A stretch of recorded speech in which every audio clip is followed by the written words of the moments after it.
So this is a series, a horror series, and the main actor took it upon himself to be anti-Trump.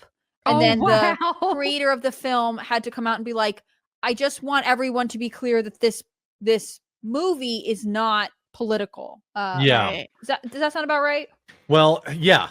And I think it's a larger sign of Hollywood, like, realizing that getting woke does actually affect. So the actor that plays Terrifier, I don't care for the Terrifier movies because I don't like gore. I'm not going to say they're not good movies. I watched the first one and it was pretty shocking and pretty intense and pretty well made. I just don't like too much gore in my horror movies. A little bit is fine. Right.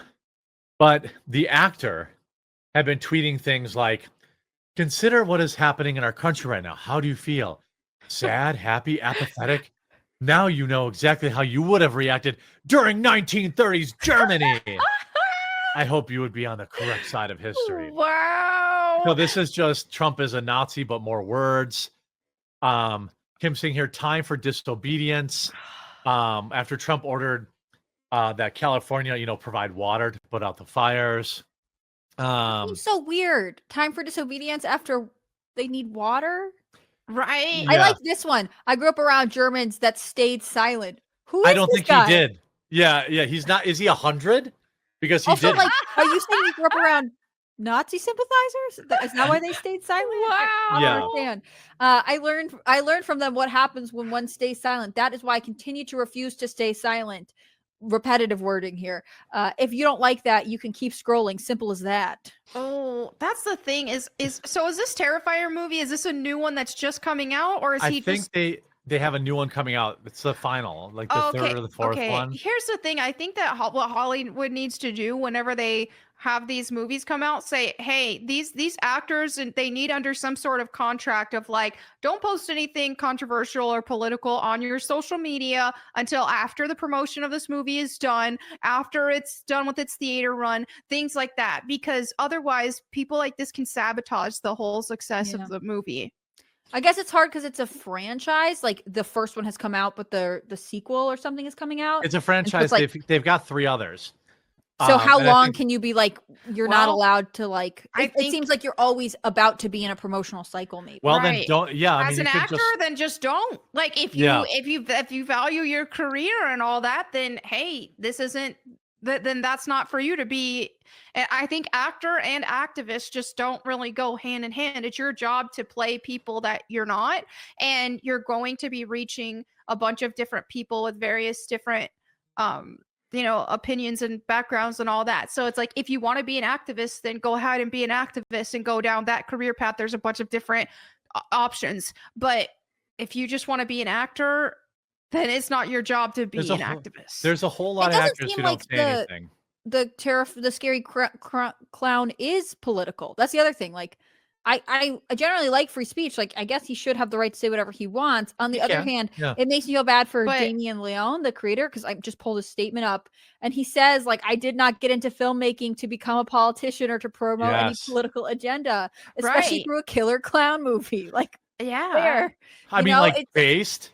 He had to come out because it was going to be a whole thing. Mm-hmm. This is a movie that was successful because of like independent media coverage of it. Mm-hmm. So now you had to have do you want to read his give it? So the director has to come out because the actor also put like, you guys wanted cheaper eggs and now you're getting this. It's like, yeah. That's so weird. So David Thornton has to put this out. Yeah. So he says, the whole statement is, I want to make a very important statement regarding the Terrifier franchise in this ugly political climate we're living in. As most of you know, some of my cast and crew members have a very passionate political presence on social media with extreme and sometimes harsh opinion, which is their right. I'm all for free speech and expression. That being said, Terrifier is not in any way, shape, or form a political franchise.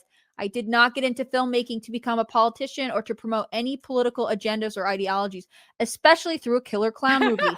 I fell in love with horror movies as a form of pure entertainment, and those are the films I like to make. Since Terrifier 1, how many are there?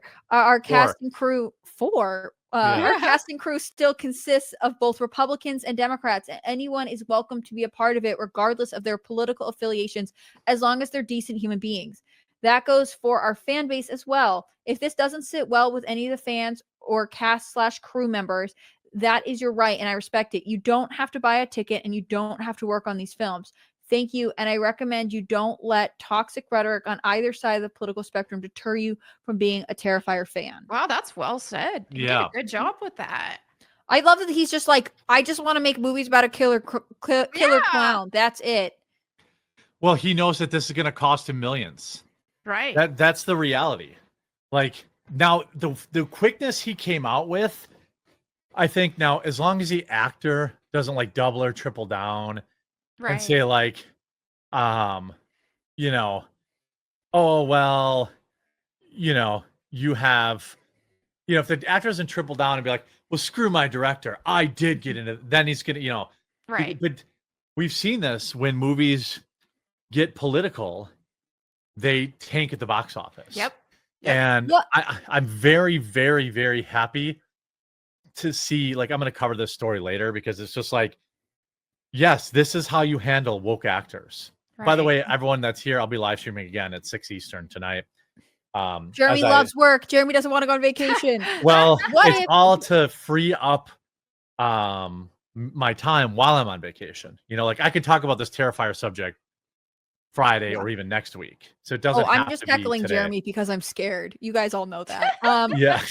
But what if, just gonna like spitball this, if we were the Terrifier PR team, what if we go to the actors and we're like, which one of you is an intense Trump supporter? Now you get really active, and that way both sides of the spectrum are being equally loudly represented. You know what I mean? Like, I would say any benefit to encouraging, you know, a conservative actor to come out and to be like, this will help us. You might make both sides mad and then both sides boycott. That's the risk. Then they cancel each other out, right? Like you're mad that this person is pro-Trump, but this guy is mad at Trump. So really, we are actually the most blended cast of all time. Okay.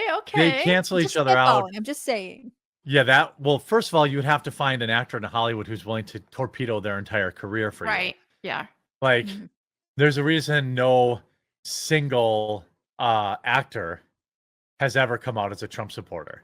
Like, washed up actors, you know, sorry, Rob, whatever your name is, who hasn't been in a movie in 20 years and has only ever been in weird Adam Sandler movies.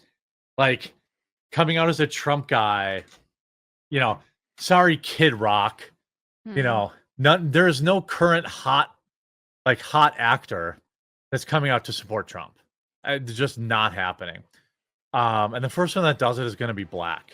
I'll say that too. So, you know, it's possible, but I don't think it's going to happen.